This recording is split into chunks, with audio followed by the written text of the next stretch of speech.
Hi, welcome to my new video.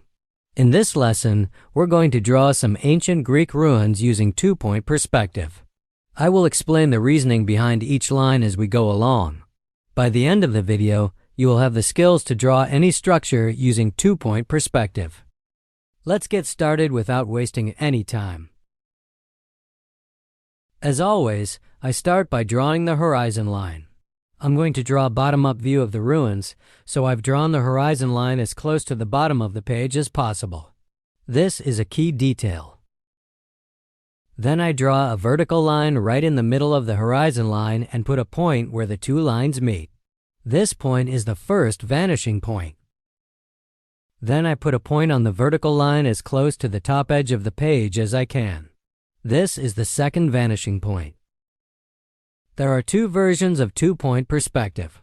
The first is the one we use in drawing today, where the two vanishing points are on the same vertical line. The other, and the most well-known and used, is the version where both vanishing points are on the horizon line. They're used for different things and have different effects on drawings.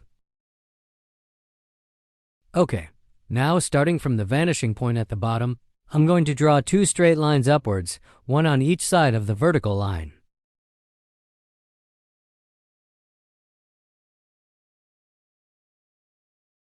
Now I'm doing the exact opposite. This time I'm using the vanishing point at the top. If you're having trouble drawing straight lines, try using a ruler, and it's always best to draw the lines lightly. That way, if you make a mistake, it's easy to correct. Good. Starting from where the diagonal lines intersect, I draw horizontal lines. You're wondering what all these lines are for, right? Just a second. I will make everything clearer in a moment by darkening the lines a bit. Always draw lines lightly at the beginning. Towards the end of the drawing, it is a good idea to go over them to darken them. Okay, there is a high platform in front of us, and the colored sections are its walls. Now we will add stairs between these two colored sections. Before drawing the stairs, I put a point above the bottom vanishing point. This is a guide point, not the vanishing point itself. Just don't put it too high or too low. I will use it for the slope of the stairs. I connect the guide point and the bottom corners of the platform walls with straight lines.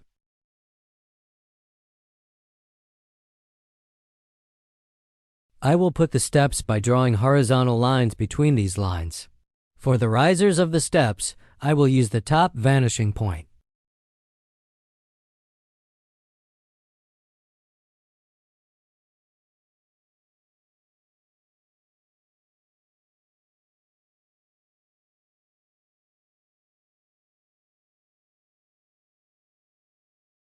Did you get the logic? All right, let's draw another one. Take a close look, please.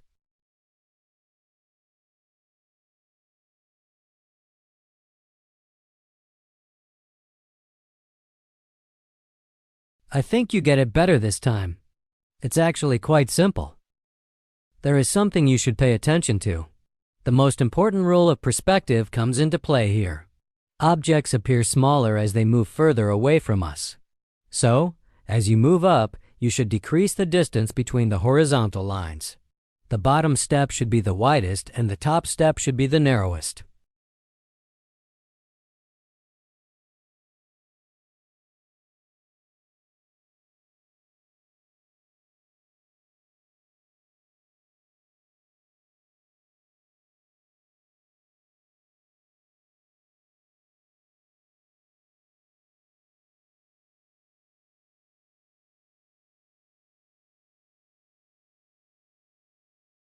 All right, we have finished the hardest part of the drawing.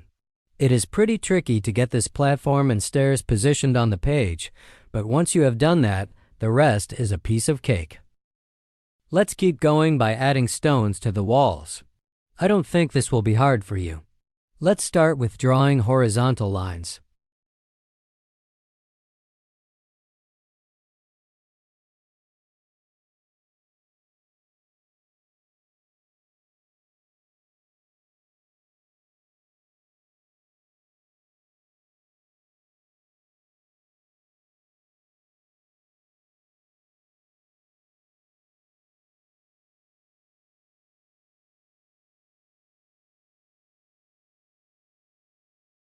Now, let's connect these lines with the bottom vanishing point.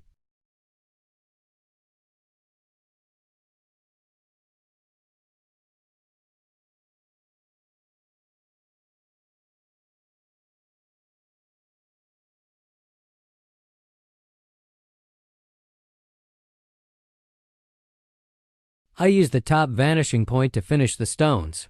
The stones don't have to be the same size. Don't worry about that.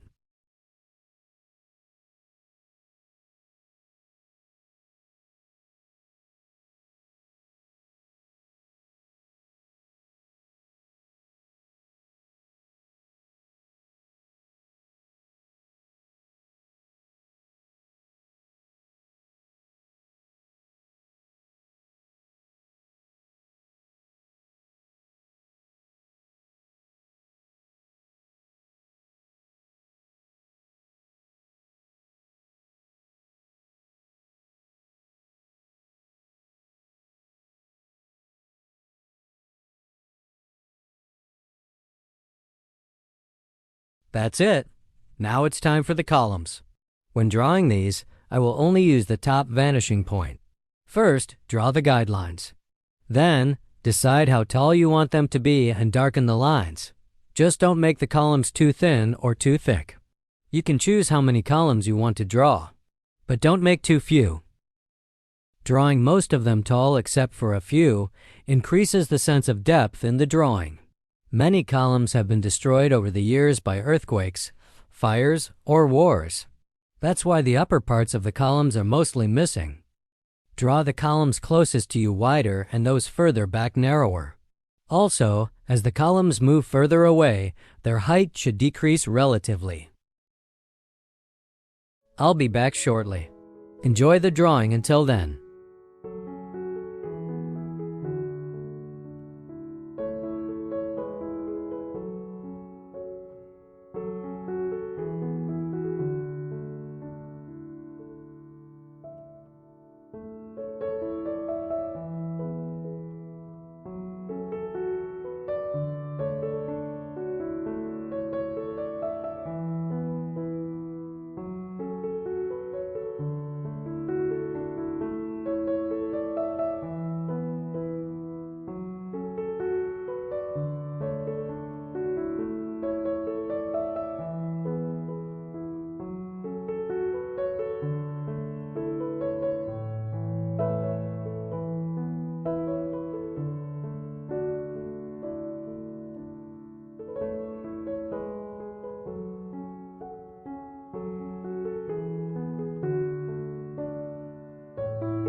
I'm back.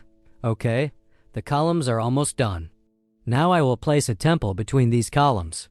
I guess in ancient times, this temple was at the center of everything. We will finish the temple with a few quick touches. Since the temple is far away from us, don't get bogged down in details. It's hard to notice mistakes and fine details. It's enough that it's clearly a building.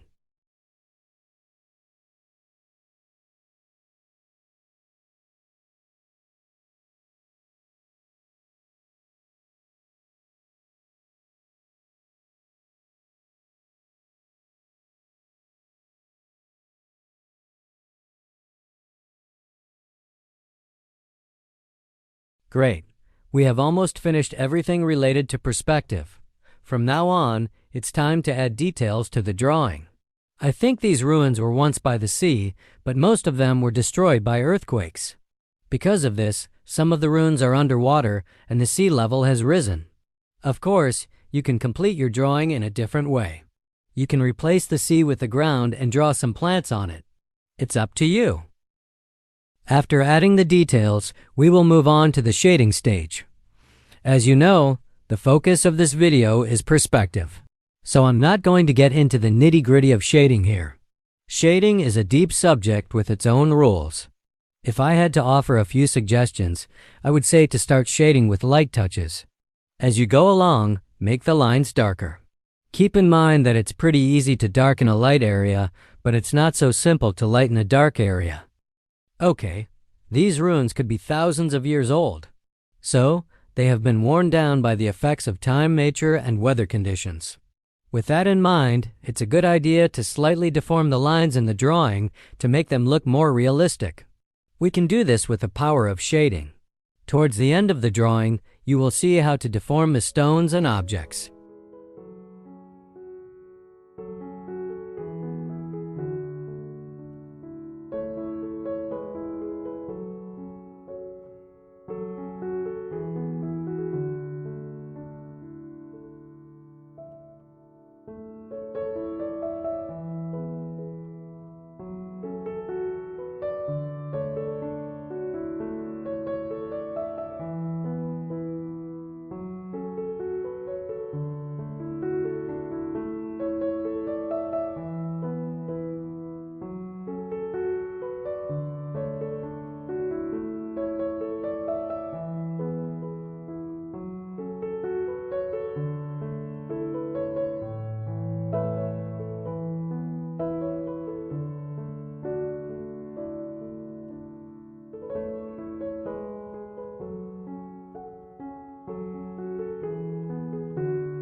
Okay guys, keep in mind that perspective takes patience.